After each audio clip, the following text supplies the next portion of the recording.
BJP प्रदेश कार्यालय पे अहम बैठक चल रही है। हमारे साथ परिवहन मंत्री दयाशंकर सिंह मौजूद है। सर, और क्या निर्णय लिए गए? माननीय प्रदेश अध्यक्ष जी और माननीय महामंत्री संगठन दोनों लोगों की नियुक्ति के बाद ये पहली पदाधिकारियों की बैठक थी। इसमें विशेष रूप से माननीय प्रधानमंत्री जी के जयंती को सेवा पखवाड़े के रूप में मनाया जा रहा है, तो उस पर उसकी तैयारियों के लेकर भी चर्चाएं हुई और प्रतिदिन 15 दिन में कोई न कोई कार्यक्रम, किसी दिन ब्लड डोनेशन का कार्यक्रम, किसी दिन मलिन बस्तियों में कार्यक्रम, किसी दिन अस्पताल में मरीजों की सेवा का कार्यक्रम, किसी दिन जो है संगोष्ठी, इस तरह के कई विभिन्न प्रकार के कार्यक्रमों को आयोजन पर भी चर्चा हुई। नगर निगम का चुनाव हो रहा है, आने वाला है, उसके लिए चर्चा हुई। उसके बाद विधान परिषद के चुनाव होने वाले हैं, 5 जगहों पर खाली हो रहे हैं, उसके लिए भी हुआ कि उसके वोटर्स बढ़ाए जाएं और कार्यकर्ताओं को उसको लिए जागरूक किया जाए।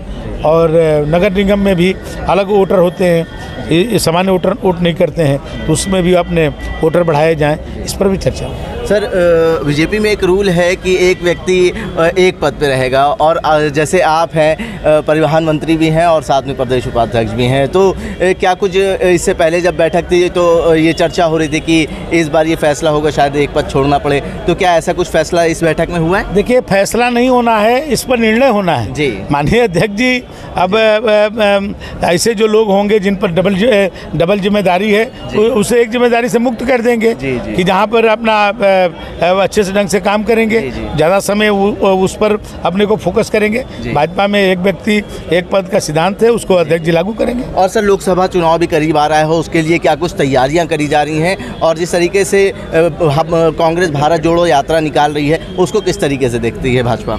देखिए, जहाँ तक लोकसभा की तैयारी की सवाल है, हम लोग तैयार हैं।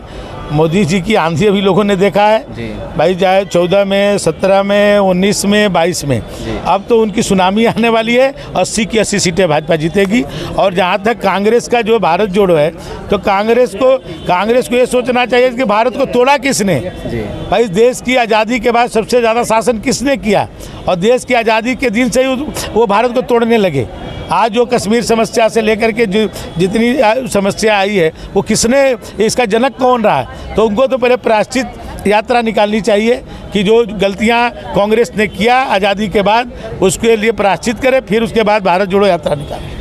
हमारे साथ मौजूद थे परिवहन मंत्री दयाशंकर सिंह, जिनका कहना है कि आने वाले निकाय चुनाव के ऊपर तैयारियां करी गई हैं और उसके ऊपर जो जिस तरीके से तैयारी होंगी उस पर चर्चा करी गई है।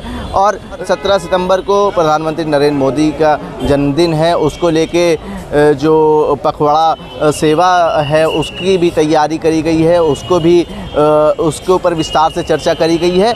और कई अहम जो पदाधिकारी थे वो शामिल थे, और 7 मोर्चों के पदाधिकारी शामिल थे इस अहम बैठक में। अब उन जो 7 मोर्चे हैं उनकी अलग अलग बैठकें चलेंगी, ताबड़तोड़ लगातार बैठकें जो हैं वो प्रदेश कार्यालय में हो रही हैं। मेरे पीछे आप देख सकते हैं जो पदाधिकारी हैं वो लगातार निकल रहे हैं। बीजेपी के प्रदेश कार्यकारिणी की जो बैठक थी वो समाप्त हो चुकी है, जिसमें कई अहम फैसले करे गए हैं। जो स्थानीय निकाय चुनाव होने हैं उसको लेकर रणनीतियाँ तैयार कर रही है बीजेपी, और जैसे जैसे चुनाव करीब आ रहा है और मजबूती के साथ तैयारी करते हुए बीजेपी नज़र आ रही है।